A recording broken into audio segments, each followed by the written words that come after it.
Your grammar is good, your vocabulary is good. You can even listen and understand English very well, but when you need to speak, you still have trouble. One of the biggest reasons why this is still happening is because you still translate from English back into your native language, and this seriously prevents you from ever being able to communicate spontaneously in longer or prolonged English conversations. Now, I've been guilty of this too when I had to learn a new language, but I'm telling you, you absolutely need to stop doing this and get out of the bad habit of doing this if you ever want to be able to speak fluently and spontaneously. And I understand that it's very frustrating to be able to understand English very well, but not being able to articulate yourself very well. So, if you've been stuck with this problem of not being able to speak spontaneously for months or maybe even years, then I'll show you a very simple fix in this video that's going to help you break out of this. Unfortunately, a lot of you guys are prisoners to this, and this might be a lot more difficult to break out of if you've been doing this for years as opposed to just recently doing this for months, as this is a bad habit, and bad habits can sometimes take a little bit of time to get rid of. And unfortunately, this is really difficult for those of you who have studied the grammar in depth, because you know the grammar, you know the words, you know English and your native language and how they come together at a high level, at an advanced level, but you still never really applied it properly when it comes to speaking. So the system that's going to help you get rid of this problem is broken down into 3 simple phrases that are going to help you neurologically with your brain and the way that you think. Those 3 phases are: number 1, conscious disconnection; number 2, creating an environment that is English only; and number 3, active English processing drills. By practicing and applying this protocol, and with enough time and patience, you'll be able to systematically rewire the way that you think in English. And finally, get rid of your translation habit. First, with conscious disconnection. So, first of all, you have to be able to actually identify and acknowledge what you're doing.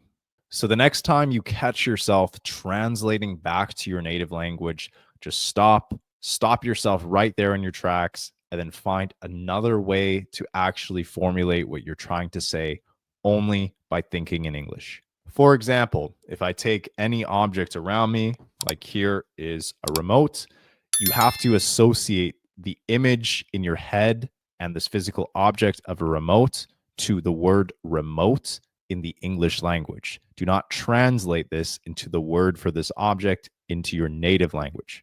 This sounds simple, but it will most likely feel incredibly unnatural at first, especially for those of you who have been doing this for a very long time, like several years on end. But you will need to use these mental red flags to stop yourself. Look at the object or the expression in English, only think in English. And if you really don't know how to express it in English and you only know how to express it in your native language, just try to find another way to formulate it. For example, if you're learning English and you don't know the word remote in English, you could say the thing that you use with the TV or the thing that you use with the television. Just try to find another way to actually express it before you go and actually look up what the word is. These internal monologue interrupts are going to psychologically help you start to think more in English and stop translating in your head. But you need to be able to just acknowledge it and identify it when it's happening. As you keep doing this, as you keep practicing, as you keep immersing yourself in English, whether it's through the internet or if you actually live in an English speaking country, then eventually this will just become normal and natural to you. It may take a bit of time, but by doing this, you will definitely get to that point. And this ties into the second phase, which is creating environments that are English only, which is going to help you a lot with the first phase. In order to do this, you need to immerse yourself in English so much that actually translating something back into your native language becomes inconvenient. This is something that I did when I had to learn a new language, and it worked absolutely amazing for me. You don't necessarily need to live in a region where English is commonly spoken. You can easily do this just by immersing yourself with English media on the internet and listening and constantly consuming English media everywhere you go in everyday life, just by using the internet. I was able to start doing this just with three simple methods. The first thing I did was I changed the settings on my phone and on my computer and other electronic devices into the language that I was trying to learn. So if you have a device or any electronic device, make sure to put the settings and the language into English. Even if you don't understand every single word on the television screen or on your phone, you should be able to figure it out just based on imagery and all of your experience navigating a setting system on an electronic device. By changing your phone settings, your computer settings, and your TV settings, and all of your other electronic devices, this is really going to force you to consume and use and apply English vocabulary without translating back to your head. Another thing I did was just simply look at every single object I could possibly see with my own two eyes in my apartment and just know how to label it in my target language. So look around at everything you can see in your room and be as specific as possible. Look around at everything you can see at the place that you live and be as specific as possible. You should be able to label or identify everything that you see around you in the English language. And if you don't, you may have to sit down for an hour or two and look it all up on the internet, but you should absolutely know how to label everything that you can see, that you wake up to and see on a daily basis. If you want to take learning English even more seriously, you can go beyond your bedroom or beyond your apartment or where you live. You can go out into the street and identify things that you see on a daily basis routinely. Eventually, over time, you are actually going to identify all these objects only in English. And sometimes you might not even know how to identify objects in your native language. You might only know the term in English. If that ever happens to you, where you only know how to identify something in English and you don't know how to identify it in your native language, that's a clear sign that you are getting out of the habit of translating things back into the English language. And once you reach that point, then you will truly become a more spontaneous, fluent English speaker. And then the third thing you can do is simply just consume media in English, which is very easy to do because most of the media out there on TV or just on the internet is already in English. So if you like watching YouTube videos or you like watching short form videos on social media, it's incredibly easy to find media in the English language.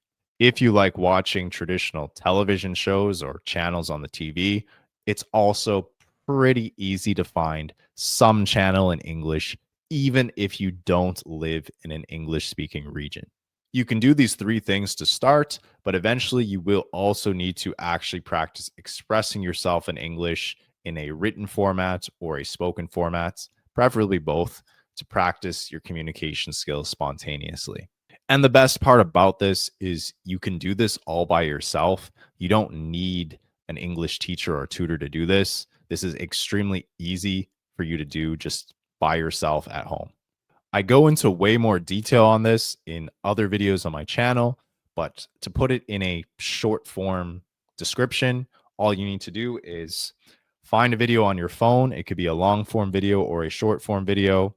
Watch it, absorb it, practice expressing yourself, express your opinion about the video you just watched on your notes application on your phone. And then after you express it there, just practice saying what you typed out loud. That's essentially it. I go into more detail in other videos, but that's really all you need to do to practice spontaneously practicing your writing and speaking skills. And this, of course, leads to the last phase, which is active English processing drills. And of course, these are just intentional exercises to build a mind map of associating objects and experiences to English words and English expressions instead of your native language. There are essentially two very easy ways to do this. One is just describing English objects and narrating things in English based on your experience. And the other is very similar, which just involves mind mapping things into English and not your native language. As mentioned earlier, mind mapping is pretty simple. It just involves associating objects just with the English word instead of the word in your native language. So, for example, this is a microphone. So, I'm going to associate the word microphone with this image or this object that I can clearly see right here. I'm not going to translate this back into my native language like micro or microphone. I'm going to say microphone. That's it in English. And when it comes to describing events, objects, or experiences in English, the most important thing is just that you are actually expressing it out loud. You're actually using your mouth to physically say things aloud. This doesn't work as well if you just say things in your head, which a lot of you do because it's easier and it's more natural. But you will need to go through the unnatural process and the uncomfortable process of trying to pronounce words that your mouth has not been trained to pronounce throughout your whole life. There's simply just no way around this. If you want to be able to speak fluently and spontaneously, you will need to practice speaking aloud. As uncomfortable and unnatural as it is, as impossible it might feel like to pronounce certain words in English that your mouth is just not trained to do throughout your 10, 20, 30, 40 plus years of living, you're going to need to do it. There's no way around it. I'm sorry. It's simple, but it's kind of difficult at the same time. And then, of course, another good technique to have these conversations with yourself and speak out loud is simply just by asking yourself open ended questions. You can ask yourself open ended questions about how your day went, about what your opinion was about a video you just watched or something that just happened that was a popular world event. Anything along the lines of that, that's a good way to easily practice by yourself. So, to recap, the system to get rid of this bad habit involves the three phases. The first one being conscious disconnection, which just involves acknowledging when you are translating in your head and then reminding yourself to stop doing it. The second being creating an environment that is English only, which is pretty self explanatory. It just means you're forcing yourself to be immersed with English. And then the third, which involves active processing drills in English, which I briefly explained. But if you want to see them in much more detail, I have many other videos on the channel going deeper into them. As mentioned, this will feel unnatural at first, but this really is the difference between people who become advanced English speakers and people who just speak broken English pretty much for the rest of their life. Now, if you got any value at all from this video, be sure to like the video. It'll help other English learners receive the message. And very soon, I'll be releasing a free training which will show you in much more detail how you can learn English way faster than most other English learners just by following a more detailed system. So if you'd like to check that out, I'll leave the link somewhere in the pinned comment or the description below. And if you want more insight on the necessary skills needed to be a better conversationalist in English, be sure to watch the next video on the screen.